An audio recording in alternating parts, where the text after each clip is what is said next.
जय भीम सभी लोगों को, आप लोगों को मैं विजयलक्ष्मी गौतम, लक्ष्य कमांडर, भारतीय समन्वय संगठन लक्ष्य से। ये हमारा भारतीय समन्वय संगठन का लक्ष्य का नववर्ष का कैलेंडर है, जो कि हम लोग अपने जो बहुजन समाज के जितने भी गांव हैं वहां जाके हम लोग वितरित कर रहे हैं। साथ ही देखिए इन कैलेंडर में देखिए नंबर पड़े हुए हैं, ये ठीक है ना, लाल पट्टी पे। तो ये कैलेंडर अगर साल बदल जाए तब पर भी आप लोग टांगे रखिएगा कि अपने समाज के साथ जो भी जातीय शोषण होता है, अत्याचार हो रहा है, कहीं छेड़खानी हो रही है, बहन बेटियों के साथ, हमारे युवाओं के साथ, हमारे भाइयों के साथ मार पिटाई हो रही है, थाने पुलिस में सुनवाई नहीं हो रही है, एफआईआर नहीं लिखी जा रही है, तो आप इन नंबरों पे संपर्क करिए और हम लोग घर बैठे वहीं से फ़ोन के माध्यम से ही आपके एफआईआर लिखाएंगे।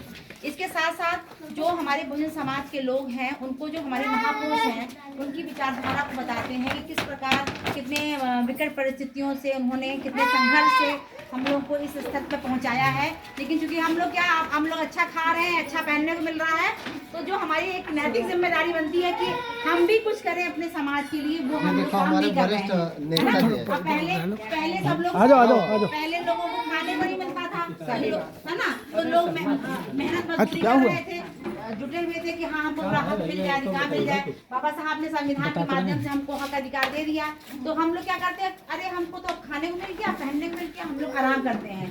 भाई जो हमारे महापुरुषों ने हमारे लिए जो वृक्ष लगाया था, जिसके फल हम लोग आज खा रहे थे, अभी तो हम लोग ठाट से रह रहे हैं, लेकिन हम लोग क्या सोच रहे हैं कि हम लोग कौन सा पेड़ लगा रहे हैं अपने नन्हे नन्हे बच्चों के लिए। जब ये बड़े होंगे तो इनके हक अधिकार तो सब समाप्त हो जाएंगे। तब तक आप लोग देख रहे हैं रोज टीवी में, न्यूज में, यूट्यूब में आप देखिए तमाम तरह की खबरें आ रही हैं और हमारे संविधान को भी नुकसान करने का प्रयास किया जा रहा है, और जो संविधान के माध्यम से जो हमें हक और अधिकार मिले हैं उनको धीरे धीरे खत्म किया जा रहा है, आरक्षण को समाप्त करने का किया जा रहा है, साथ साथ सरकारी नौकरियों को भी समाप्त किया जा रहा है, प्राइवेटाइजेशन किया जा रहा है, इसको सरकारी जो विद्यालय हैं उनको बंद किया जा रहा है। ये सरकारी स्कूल होते हैं, इसमें कौन पढ़ता है? हमारे समाज के बच्चे पढ़ते हैं ना, तो इन स्कूलों को भी बंद किया जा रहा है।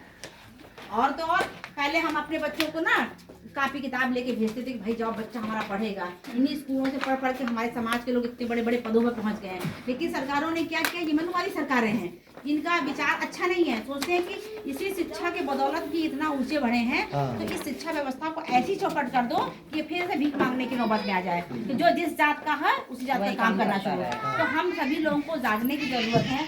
आप महिलाएं हैं, आप लोगों की और ज्यादा जिम्मेदारी बनती है कि पूजा पाठ, पाखंड, अंधविश्वास, इन सबसे दूर रहना है। हमें कोई पूजा पाठ नहीं करनी है। हमें सिर्फ जो हमारे महापुरुष जिन्होंने हमें हक और अधिकार दिए हैं उनकी विचारधारा पे चलना है। और इसके साथ साथ उन्होंने अपने जीवन में किन कठिन परिस्थितियों से हमको यहाँ पहुँचाया उस बारे में भी जानना है। अगर हम लोग पूजा पाठ कर रहे थे, इतने वर्षों से हमारे समाज के लोग करते आ रहे हैं, आपने कभी देखा कि हम लोगों को कुछ उत्थान हुआ हम लोग का? अगर बाबा साहब संविधान के माध्यम से अधिकार नहीं दिए होते ना, तो आज हम लोग भी कहीं वहीं नाली के कीड़े की तरह पड़े हुए होते। तो अगर बाबा साहब ने अधिकार दिया तो जो उनकी विचारधारा पे चलना हम लोग की दायित्व बनता है।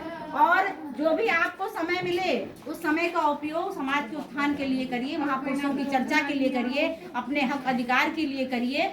आप लोग हम लोगों को बुलाइए, कभी 10, 20, 30, 40 लोग इकट्ठा होइए, हम लोग चर्चा करेंगे, संगठन में जुड़िए। क्योंकि अगर आप संगठित रहेंगे तो आपके ऊपर आंख उठाने से पहले एक जो दूषित मानसिकता के लोग हैं वो एक बार नहीं 1000 बार सोचेंगे कि ये तो व्यक्ति संगठन में जुड़ा है, इससे पंगा लेना हमें नहीं चाहिए। तो आप जो हमारी जो महिलाएं हैं वो भी जुड़ें, हमारे भाई लोग हैं, आप लोग भी जुड़िए संगठन से। ये संगठन कोई राजनीतिक संगठन नहीं है, एक सामाजिक संगठन है जो अपने समाज के लिए उनके हक और अधिकार की लड़ाई लड़ता है। कोई जातीय शोषण या उत्पीड़न होता है तो थाने पुलिस में आपकी सुनवाई नहीं हो रही है, एफआईआर नहीं लिखा जा रहा है, उसके खिलाफ एफआईआर लिखाते हैं। पूजा पाठ, पाखंड, अंधविश्वास, इससे आप दूर रहिए, वैज्ञानिक आधार पर सोचिए, समझिए, तब कोई कार्य करिए। और इसके साथ सबसे बड़ी चीज है शिक्षा। शिक्षा पे हम विशेष ध्यान देते हैं कि अगर हम शिक्षित हो गए तो वो हम हर चीज़ पा सकते हैं जो हमारा अधिकार है। तो हम समझ लीजिए एक जानवर के समान है। तो शिक्षा बहुत ज़रूरी, शिक्षित होइए, तभी हम शिक्षित होंगे, तभी हम सक्षम होंगे, अपना परिवार, देश, समाज सबको हम उन्नत पर ले आएंगे। तो ये देखिए हमारे लक्ष्य का झंडा है और ये हमारे कैलेंडर है, ये हर वर्ष हम लोग करते हैं। अभी हम थोड़ा सा नारे लगवाएंगे, तो आप एक बार नारे लगा लीजिए, तो उसके बाद फिर हम लोग निकलेंगे। कट करिए।